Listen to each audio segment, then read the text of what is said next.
नमस्कार दोस्तों, ओम लाइब्रेरी के इस करंट अफेयर्स के सेशन में आप सभी का हार्दिक स्वागत है। शुरू करते हैं आज के करंट अफेयर्स। आज के करंट अफेयर्स का सेशन स्टार्ट करें इससे पहले मैं आप सभी को बताना चाहूँगा कि यदि आप हमारे इस वीडियो की पीडीएफ प्राप्त करना चाहते हैं तो आप इसे हमारे फेसबुक पेज एवं टेलीग्राम चैनल से डाउनलोड कर सकते हैं। साथ ही मैं आप सभी को बताना चाहूँगा कि इस यूट्यूब चैनल पर सबसे अधिक प्रश्नों का संग्रह आप सभी के लिए हम लेकर आते हैं। बढ़ते हैं सबसे पहले कल के प्रश्न की ओर। हाल ही में रॉबिन एस.टी दुनिया की सबसे उम्रदराज फ्लाइट इंस्ट्रक्टर और पायलट बनी थी, वह किस देश की थी? यह प्रश्न हमारे द्वारा कल पूछा गया था। इसका सही उत्तर है अमेरिका। बढ़ते हैं आज के पहले प्रश्न की तरफ। हाल ही में किस केंद्र शासित प्रदेश में ई ज्ञान मित्र मोबाइल ऐप लॉन्च किया गया? दिल्ली, जम्मू कश्मीर, दादर और नगर हवेली और दमन और दीव या लक्षद्वीप? इसका सही उत्तर है दादर और नगर हवेली तथा दमन एवं दीव। केंद्र शासित प्रदेश दादर एवं नगर हवेली और दमन और दीव जो गुजरात सीमा पर है ने ऑनलाइन सेवा के लिए ई ज्ञान मित्र मोबाइल ऐप लॉन्च किया है। दमन प्रशासन के शिक्षा विभाग द्वारा यह शुरू किया गया है तथा यह छात्रों और अभिभावकों के बीच काफ़ी लोकप्रिय हो रहा है। आइए लोकेशन देखते हैं दमन और दीव की। तो आप सभी को पता होना चाहिए कि कई बच्चे कंफ्यूज हो जाते हैं कि दमन कहाँ है, दीव कहाँ है और इसकी सीमाएं कहाँ कहाँ किन किन राज्यों से छूती हैं। तो सबसे पहले आप लोगों को सारे केंद्र शासित प्रदेशों के नाम याद रखने चाहिए और उसके बाद जब हो जाता है तो आपको ये पता होना चाहिए कि किन किन राज्यों में ये केंद्र शासित प्रदेश स्थित हैं या राज्यों से सीमाएं इनकी टच होती हैं। तो सबसे पहले हम बात कर लेते हैं दीव की। तो दीव जो है गुजरात में ये काठियावाड़ वाला जो क्षेत्र आप देख पा रहे हैं, यहाँ पर दीव है। दमन की अगर लोकेशन देखें तो ये सूरत के बिल्कुल नज़दीक है। दमन और दीव दोनों ही गुजरात के अंदर स्थित हैं। अब बात करते हैं दादर और नगर हवेली की। तो दादर और नगर हवेली की जो सीमाएँ हैं वो गुजरात और महाराष्ट्र दोनों से टच होती है। यहाँ पर आप देख पा रहे होंगे जैसे यहाँ दमन और दीव देख पा रहे हैं तो यहाँ दमन सिटी है, यहाँ पर गुजरात की बॉर्डर है। साथ ही जो गुजरात की बॉर्डर के साथ दादर और नगर हवेली की सीमाएं आप देख पा रहे होंगे तो ये महाराष्ट्र है और ये गुजरात है। बड़े वाले मैप में आप यहाँ पर देख पा रहे होंगे दादर और नगर हवेली को। हाल ही में किस राज्य सरकार ने दो भाषा के फॉर्मूले को लागू करने का फैसला किया है? कर्नाटक, आंध्र प्रदेश, तमिलनाडु या इनमें से कोई नहीं? तो इसका सही उत्तर होगा तमिलनाडु। तमिलनाडु आप सभी को पता होगा कि यहाँ पर 3 भाषा जो पद्धति राष्ट्रीय शिक्षा नीति के तहत लागू की जानी है उस पर तमिलनाडु सरकार ने कड़ा ऐतराज दर्ज किया है तथा मुख्यमंत्री ने कहा है कि तमिलनाडु केंद्र के 3 भाषा के फार्मूले को इजाज़त नहीं देगा। प्रदेश में 2 भाषा ही रहेगी जिसमें तमिल और अंग्रेजी को स्थान दिया जाएगा। बढ़ते हैं अगले प्रश्न की ओर। हाल ही में केंद्र सरकार ने चीन की सीमा में लगे किस राज्य के ग्रामों में पर्यटन को बढ़ावा देने का निर्णय लिया है? तो इसका सही उत्तर होगा उत्तराखंड में सरकार ने चीन की सीमा से लगे हुए जो क्षेत्र हैं वहां पर पर्यटन को बढ़ावा देने के लिए फैसला लिया है उत्तराखंड में।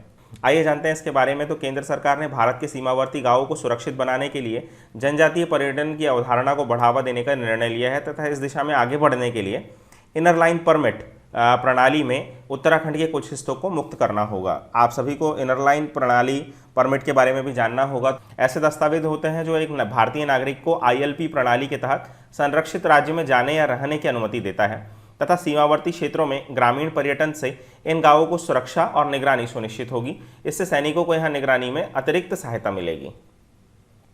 बढ़ते हैं अगले प्रश्न की ओर।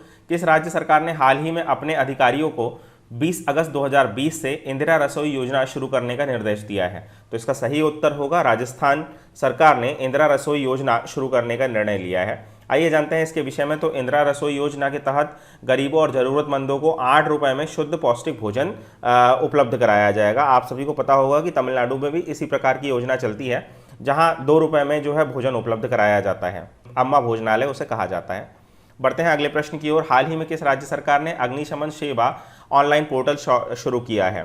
तो इसका सही उत्तर होगा उड़ीसा। उड़ीसा सरकार ने हाल ही में अग्निशमन सेवा की शुरुआत की है जो कि ऑनलाइन एक पोर्टल होगा।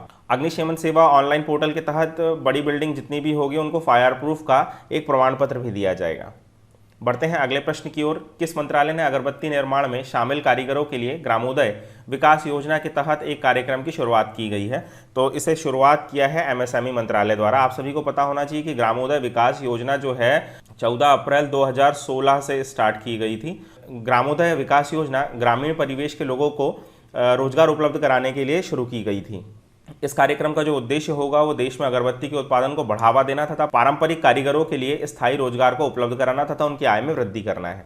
बढ़ते हैं अगले प्रश्न की ओर। हाल ही में किस राज्य सरकार ने संजीवन नाम से एक मोबाइल ऐप लॉन्च किया? तो आपको पता होना चाहिए संजीवन मोबाइल ऐप जो है वो बिहार सरकार ने लॉन्च किया है। आइए जानते हैं इसके विषय में। बिहार सरकार ने हाल ही में संजीवन ऐप को लॉन्च किया है, जो कि कोरोना संक्रमण के प्रसार के रोकथाम हेतु स्वास्थ्य विभाग की ओर से नए नए उपकरण तथा सुविधाएं उपलब्ध कराई जाएगी। इस ऐप के माध्यम से लोगों को कोविड-19 से संबंधित सभी जानकारियां भी उपलब्ध कराई जाएगी तथा यह केंद्र सरकार की आरोग्य सेतु ऐप के तर्ज पर बनाया गया है तथा इस ऐप में मोबाइल ऐप को डाउनलोड करने के बाद कोविड-19 संबंधी सारी जानकारी ले सकते हैं तथा चैटबोर्ड भी यहाँ पर उपलब्ध कराया है, जिससे कोविड-19 से संबंधित प्रश्न भी पूछे जा सकते हैं। बढ़ते हैं अगले प्रश्न की ओर। भारतीय रेलवे ने डॉक्टर और मरीज के बीच संवाद स्थापित करने के लिए कौन सा रोबोट बनाया है? तो इसका सही उत्तर होगा रक्षक। भारतीय रेलवे ने डॉक्टर और मरीजों के बीच संवाद स्थापित करने के लिए रक्षक रोबोट का निर्माण किया है। बढ़ते हैं अगले प्रश्न की ओर। हाल ही में खादी के सिल्क मास्क उपहार बॉक्स को किसने लॉन्च किया है? तो इसका सही उत्तर होगा नितिन गडकरी।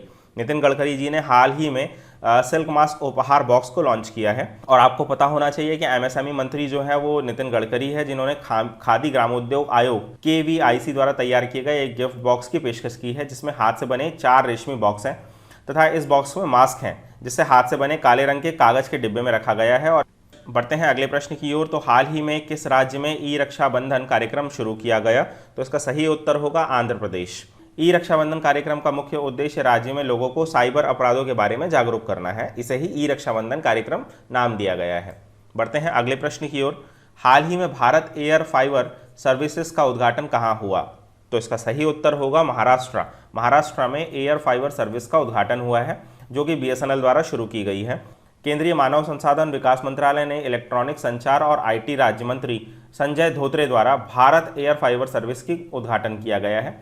यह सेवाएं कहाँ स्टार्ट की गई? तो यह सेवाएं अकोला में स्टार्ट की गई है तथा भारत संचार निगम लिमिटेड, जिसे BSNL कहा जाता है, ने भारत सरकार की डिजिटल इंडिया पहल के हिस्से के रूप में Bharat air fibre service start की है। बढ़ते हैं अगले प्रश्न की ओर। हाल ही में किस राज्य सरकार ने 1975 से 1977 के आपातकाल में जेल गए लोगों को पेंशन रोकने की घोषणा की है? हरियाणा, राजस्थान, महाराष्ट्र या इनमें से कोई नहीं? तो इसका सही उत्तर होगा महाराष्ट्र। आप सभी को पता होगा कि 26 जून 1975 को PM इंदिरा गांधी ने आपातकाल की घोषणा की थी। इसे ही 1975 से 77 तक का आपातकाल कहा जाता है, जो 26 जून से लेकर के 21 मार्च 1977 और 21 महीने के लिए पूरे भारत में लगा हुआ था। बढ़ते हैं अगले प्रश्न की ओर। किस देश के वैज्ञानिकों ने शुक्र ग्रह पर सक्रिय ज्वालामुखियों की खोज की है? तो इसका सही उत्तर होगा स्विट्जरलैंड। आइए जानते हैं इसके विषय में। तो शुक्र के बारे में कुछ जानकारियां। इसकी सूर्य से दूरी लगभग 10 करोड़ 82 लाख किलोमीटर है तथा इसका ध्रुवीय व्यास 12,104 किलोमीटर है। इस पर कोई उपग्रह नहीं है। यहाँ का एक साल धरती के 224.7 दिन के बराबर है। यहाँ भूमध्य रेखीय घेरा इसका 38,025 किलोमीटर का है। इसका द्रव्यमान 4,46,732 अरब किलोग्राम है। बढ़ते हैं अगले प्रश्न की ओर। भारतीय वायुसेना के पश्चिमी वायु कमान के प्रमुख कौन बने हैं? तो इसका सही उत्तर होगा विवेक राम चौधरी। विवेक राम चौधरी को पश्चिमी वायुसेना का कमान का प्रमुख बनाया गया है। आइए जानते हैं भारतीय वायुसेना के बारे में। इसकी स्थापना 8 अक्टूबर 1932 को की गई थी। इसका मुख्यालय नई दिल्ली में है। वायुसेना दिवस 8 अक्टूबर को मनाया जाता है तथा इसके चीफ मार्शल जो हैं RKS भदौरिया हैं। बढ़ते हैं अगले प्रश्न की ओर। हाल ही में कोविड-19 प्रभाव और उसकी कवरेज के लिए किसे प्रेम भाटिया पुरस्कार से सम्मानित किया गया है? तो इसका सही उत्तर होगा दीपांकर नागर को प्रेम भाटिया पुरस्कार से सम्मानित किया गया है। जानते हैं इनके बारे में। तो यह पुरस्कार प्रेम भाटिया की स्मृति में प्रदान किया जाता है तथा इस पुरस्कार के विजेता को 2 लाख रुपए का पुरस्कार प्रदान किया जाता है। इंडियन एक्सप्रेस के पत्रकार दीपांकर घोष और गैर लाभकारी पत्रिका website People's Archive of Rural India को कोविड-19 महामारी और देश भर में उनके प्रभाव से कवरेज के लिए इन्हें प्रदान किया गया है। बढ़ते हैं अगले प्रश्न की ओर। हाल ही में मोहम्मद इरफान अली किस देश के नए राष्ट्रपति बनाए गए हैं? तो इसका सही उत्तर होगा गुयाना। गुयाना के नए राष्ट्रपति मोहम्मद इरफान अली को बनाया गया है। देखते हैं गुयाना की लोकेशन। तो गुयाना की लोकेशन अगर आप देख पा रहे होंगे तो यह दक्षिण अमेरिका का एक राज्य है।